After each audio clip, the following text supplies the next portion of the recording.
Hi everybody, it's Mike here from The Art of Guitar. I'm back with another concert review. I've been doing a ton of these. I just did a Stevie Nicks one a couple days ago, it feels like. But like I said in that video, a lot of great shows have been coming through.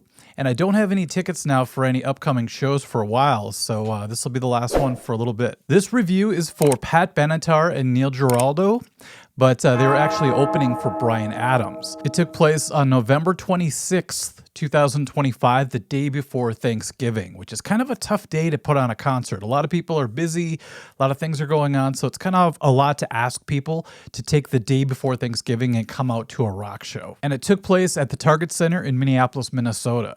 And actually the day before the concert, we had really crazy weather. It started to blizzard out and it snowed most of the night. So in the back of my head, even on my Stevie Nicks video, I was saying, I'm not sure if this show is going to happen, but as they say, the show must go on. So they actually went through with it. It actually calmed down a lot the day of the concert, even though on my way to the show, I saw a train that looked like it derailed as I drove by it. So the roads were icy, but at least the snow stopped falling. I kind of felt like Crothers in The Shining when he's trying to get to the freaking hotel and he just looks around and there's like a semi truck that fell over. I felt like that was me, but I was trying to get to a Pat Benatar show. Since I was going to the show by myself, I kind of benefited from that whole single seat phenomenon where you look at the Ticketmaster, the whole chart of where the stage is and the seats, and you could look to where there's just single seats and you'll find some gems. Sometimes they cost a lot though, but I was lucky to find a third row from the stage seat, but all the way far if you're facing the stage to the left side. The show started at 7:30, but because of the bad weather, I found myself running behind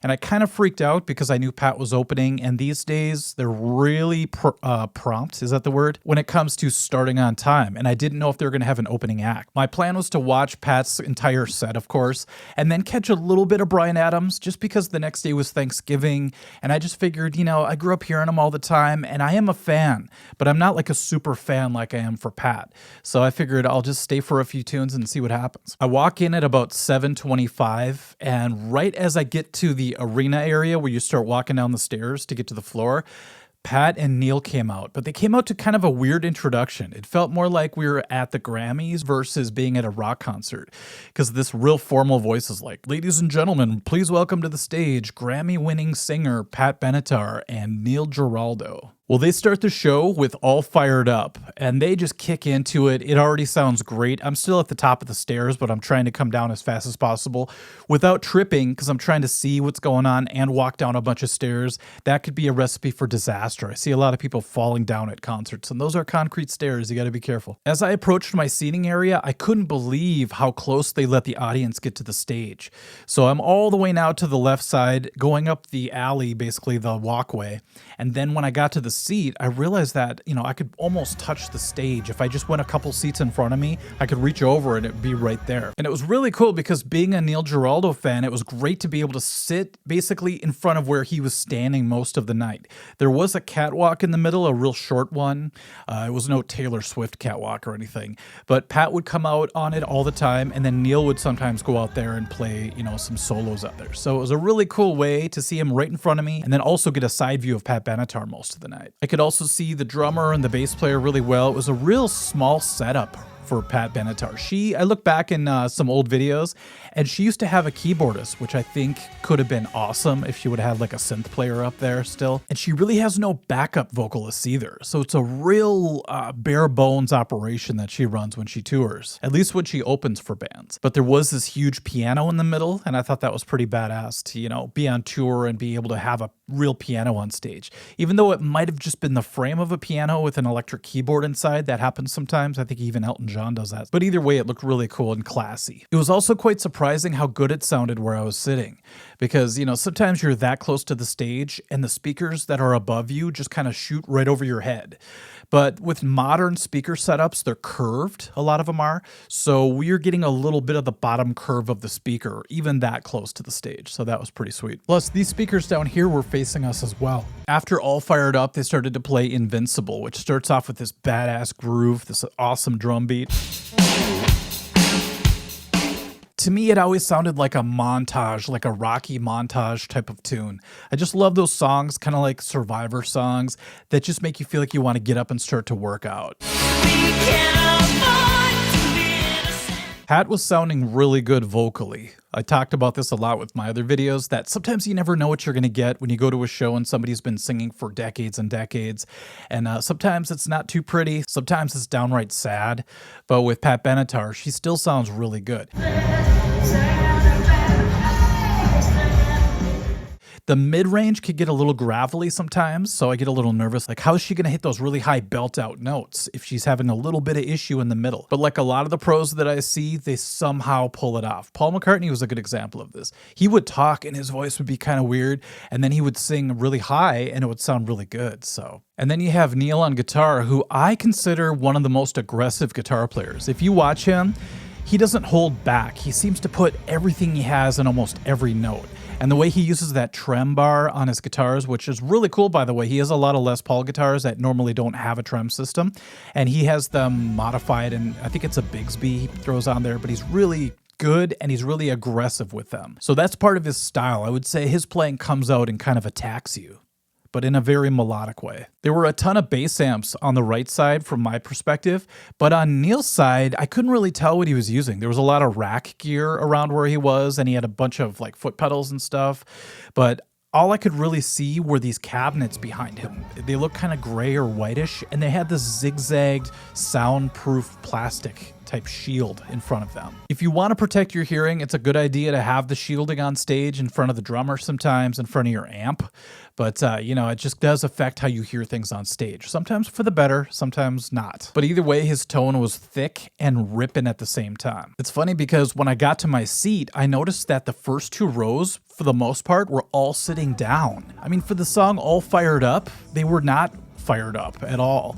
And I was standing up, the guy next to me was standing up, and like one other guy. And then if you look back, everybody behind us was standing. I just kept thinking, oh, these are all Bryan Adams fans. I get it.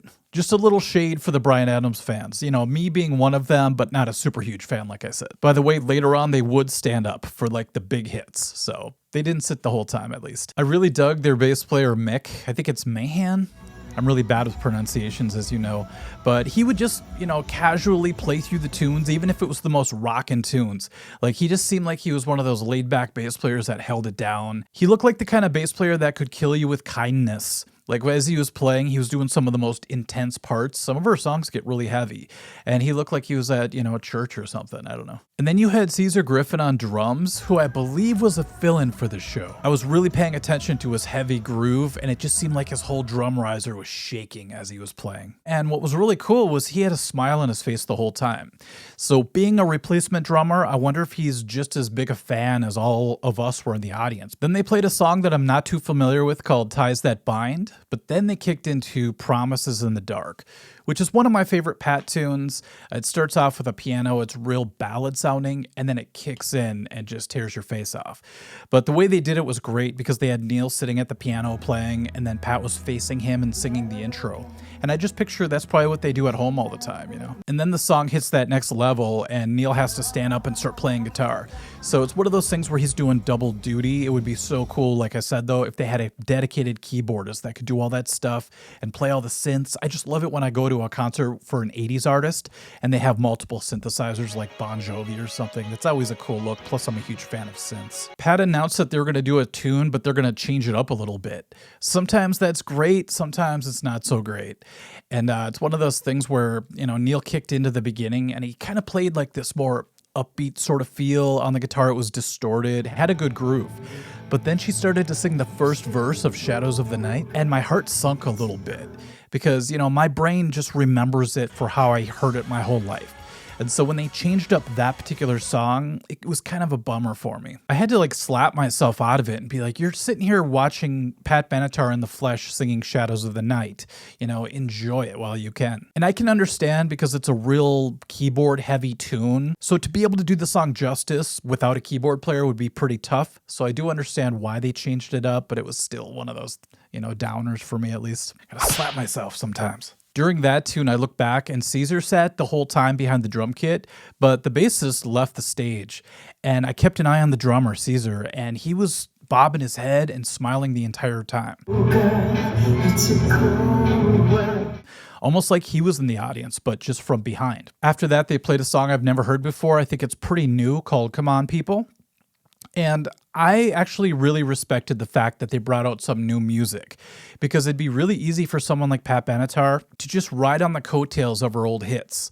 But I think that can eventually lead to the stale water effect, where you're not really putting anything new, you're not keeping the water flowing, and so things can get a little bit stale over time. You become almost like a Las Vegas residency type band if you don't inject new blood into your music, into your creations, you know? In the end, though, they ended up playing 9 hits. So having a couple tunes that, were either new or just changed up, I guess, we shouldn't complain about it. And in this world of emerging AI, even writing music now, it's great to be able to see an actual creation from someone like Pat and Neil while they're still doing it. After that, I heard the keyboard part start up for We Belong.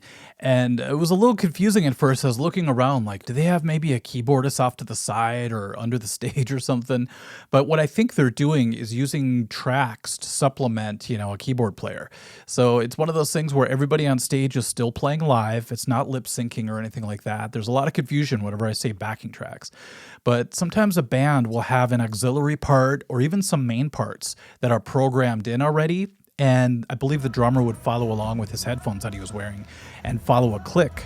And then the band plays for real, but you still hear those, really important parts in the mix. After that, Neil started playing the intro to Hell is for Children.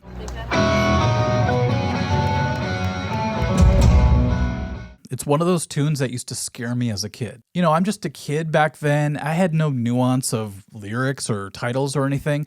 So when you hear it's called Hell is for Children, right away you're just like, what? So as a kid, I thought she meant hell was made for us kids. And then I think my cousin told me, it's actually about a kid getting beat up by his dad or something. I'm just like, oh, okay, that doesn't make me feel any better. But towards the end of that song, I was wondering if she was going to go for it and just belt out the hell part. Hell is for hell, hell is for children.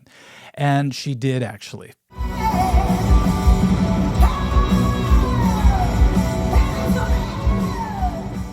At the end of this tune, Neil just went off on that guitar solo. And he stood in the catwalk for a while and he would just go off. And I loved watching Pat's response to him because, her whole life, their whole lives, they've watched each other perform.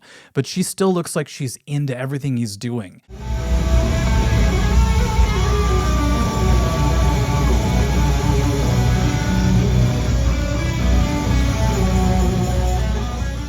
And then when the song was finally done, Neil just kind of decides when he's done, which is great. He kind of looks around like, okay, I've melted enough faces. It's time to bring this baby home.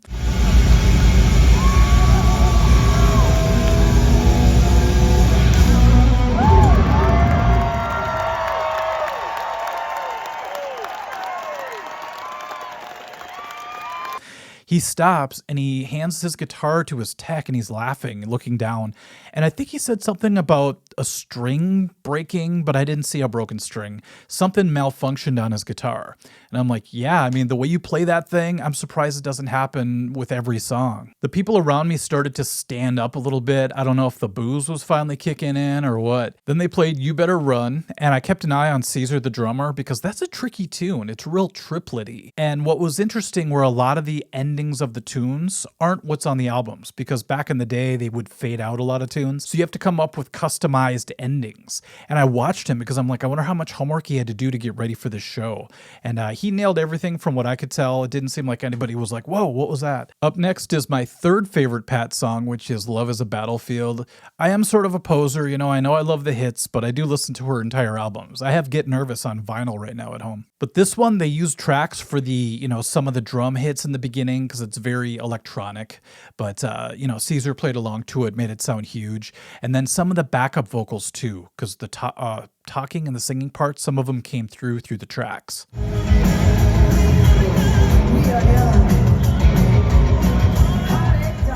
The whole tune is pretty epic, but for me, the best part is when everything stops and it's mostly just Neil's guitar doing this 2-note part.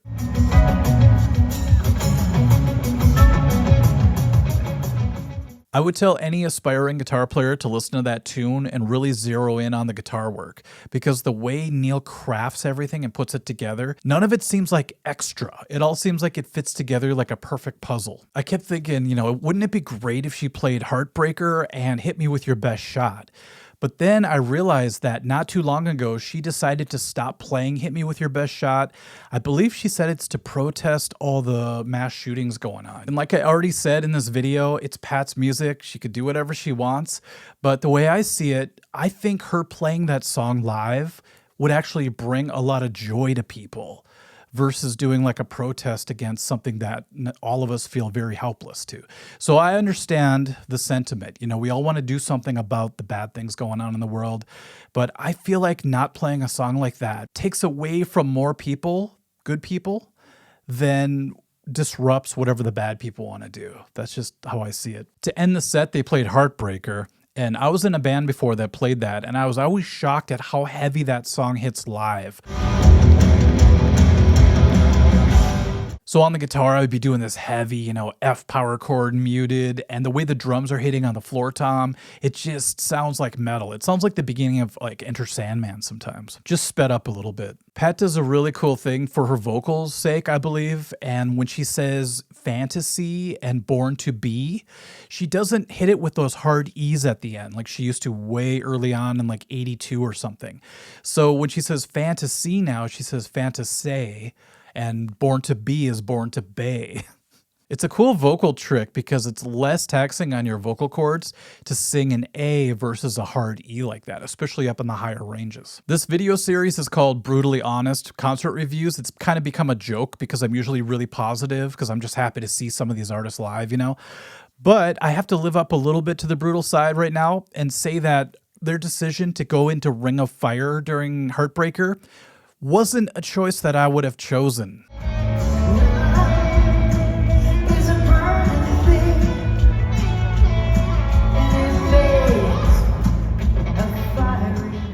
Let's just put it like this. If my band that played Heartbreaker said, hey, I have an idea. What do you think of right in the middle of the song if we kick suddenly into Ring of Fire by Johnny Cash? I'd be like, nah, I think I'm going to say no to that one. What song would go into that I would like? I know, We're Not Gonna Take It by Twisted Sister would go perfectly. Oh, we ain't gonna take it.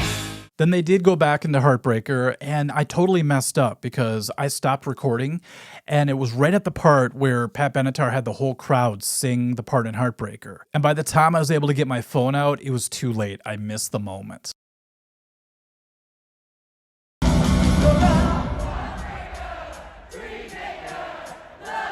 Don't you mess around me. Neil did another epic solo after that tune to end the whole show. And then he didn't want to stop. He went to the catwalk and started doing it up again.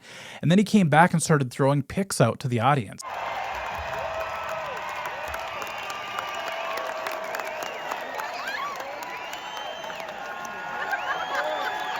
And all of a sudden I thought I missed out because he threw his picks, then went to the other side of the stage and threw like 50 picks out to the audience. And so they're done. They left the stage, and all of a sudden the girl next to me points by my feet and goes, there's a pick right there. And I look, and there it is right there. I bent over and picked it up. I was like, oh my God, I have a Neil pick. Holy crap. I keep it with me. Oop, that's not it. As a musician, I always keep extra picks with me. Here we go. This is my new good luck charm. I was going to buy a shirt, by the way. I went up to look for some merch, and sadly, they didn't have any Pat Benatar shirts. It was all Bryan Adams. I thought that was kind of strange. So I usually wear the corresponding shirt, but not today. Today, it's the Nun with Nunchucks shirt. She kind of looks like a young Pat in 2001. I have to admit, I did flirt with the idea of going home at this point. I thought it'd be the perfect time. Just, you know, beat traffic, get home, get ready for the next day, for Thanksgiving and everything like that. But once again, I decided just to stay and check out at least a song or two. Bryan had all these customized videos playing on the big screen behind, you know, all the stage stuff. And it was pretty cool because I could tell they put some care into the actual aesthetics of this concert. They weren't just showing up and playing. They actually thought it out a little bit. Then the lights go down and I was excited. I'm like, I don't see the musicians, you know, are they just going to pop up from the floor or what's happening? Suddenly I hear this roar of a crowd, but it was on the other side of the stadium. All of us people in front turn around and look, and Bryan Adams is all the way at the back of the stadium on this little B stage, playing for the back audience. He started with Can't Stop This Thing We Started, and then went into, what was it? Straight from the Heart, which I thought sounded great acoustic. I even got a little bit of chills when the whole crowd started to sing the chorus. And when Bryan really started to sing like full out, I noticed something. that he's been singing live, I think, as long as Pat Benatar. His voice was as good as I had ever heard it. I mean, I heard him on the radio my whole life, like I said, and I have seen live clips of him playing way back in the 90s, all the way through till today. And it's like he didn't miss a step. He sounded like he was 25 years old. Well, after 3 acoustic tunes, he made his way to the stage, and I thought because it's kind of a boxing theme, you know, roll with the punches type thing, I thought they'd put a spotlight on him and put a robe over him and like march him up to the stage like a boxer would do. But he didn't actually do that. I think he really missed out by not doing that. That would have been perfect for the occasion. But what he did instead was he went all the way to the side of the stadium that I was at, and he started going up the same aisle that I went to get to my seat. I couldn't believe it. I'm like, Bryan Adams is going to go right past me.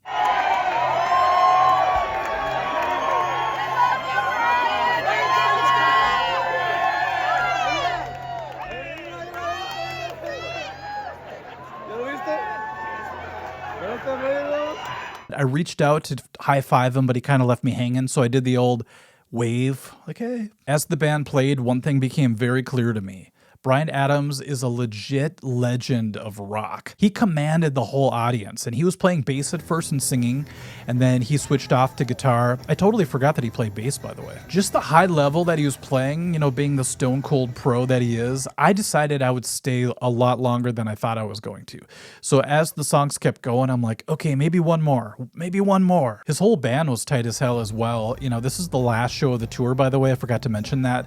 And so I believe that Pat and Neil just kind of like went crazy and gave it their all. Sometimes that happens when you see a band on their last show of a tour, of a leg of a tour, I should say. Some bands get worn out, so when you see their last show, it's just kind of like they're crawling to the finish line.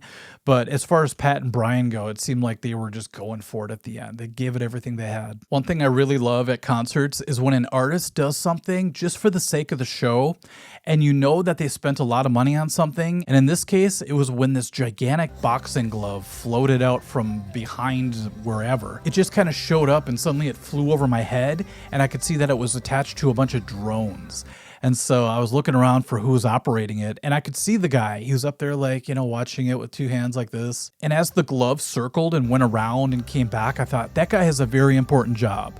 Because if he messes up and he accidentally hits like a lighting rig, or, you know, it crashes and lands on people, that could be pretty tragic. But it made me respect the fact that Bryan just put that into the show. He didn't have to do it, but it was very memorable. So when I think of that concert, I will think a lot about that floating silver boxing glove. Now, I normally don't do this, but I actually looked up the set list from the previous show just because I thought, all right, it's starting to get a little bit later than I wanted to, you know, stay, and the music's so good it's hard to leave. But I'll at least stay till he plays Heaven. Well, Heaven was the 14th song, but it was kind of sad because when they kicked into Heaven, it was coming out of another song, and the drum beat was completely different. They altered it, you know, much like Pat and Neil altered Shadows of the Night. And I'm like, oh man, again.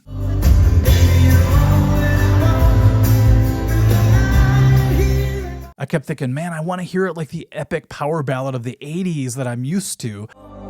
Baby, you're all that I want. And here it's like the wagon wheel version or something. But I have to admit, it made leaving a little less painful because it didn't have the same emotional pull that it would have had if he would have played it the, you know, original way, I guess. So leaving a concert early is kind of weird. You feel like you're leaving a party early.